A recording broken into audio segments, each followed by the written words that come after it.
அனைவருக்கும் வணக்கம். நான் தான் கண்ணகி. கையில் தனிச்சிலம்புடன் வந்திருக்கும் கண்ணகி.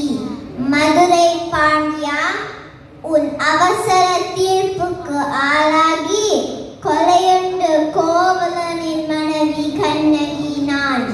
யார் கள்வன்? என் கணவனான் கள்வன்? இல்லை இல்லை இல்லை, அது கோவலன் தேவி சிலம்பல்ல. கோவலன் தேவியா என்னுடைய சிலம்பு. அதை நீ யார் நம்புவதற்கு? உன்னை யார் நம்ப சொல்கிறார்கள்? உன் மீது வழக்கு வைத்தவள் நான், குற்றவாளி நீ. அதை அளிக்கும் உரிமை உனக்கு இல்லை. இதோ இருக்கிறார்களே பெரியவர்களே, அவர்களே நீதிபதிகள். தாய் மீதானே, தமிழ் மீதானே, தமிழ்நாட்டின் மீதானே நல்ல தீர்ப்பு கொடுங்கள் பெரியவர்களே. மதுரை பாண்டியா, உன் மனைவியின் சிலம்பில் உள்ள கற்கள் முத்துக்களாம் மாணிக்கங்களாம். என் சிலம்பில் உள்ளவை மாணிக்கங்கள். எங்கே நிரூபி?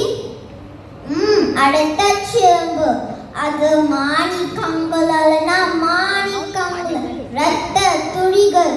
உனக்கும் இன்னும் சந்தேகம் இருந்தால் இதோ என்னுடைய மற்றொரு சிலம்பு. தமிழகம் சிரிக்கிறது பாண்டியா, தமிழகம் சிரிக்கிறது. நீ தனமுனிந்து நிற்பதை பார்த்து தவறான தீர்ப்பு கூறிய உனக்கு செங்கொலி எதுக்காக?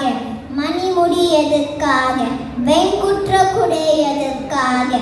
அழு அழு, நன்றாக அழு. அழியட்டும் ஒழியட்டும், தீ பரவட்டும்.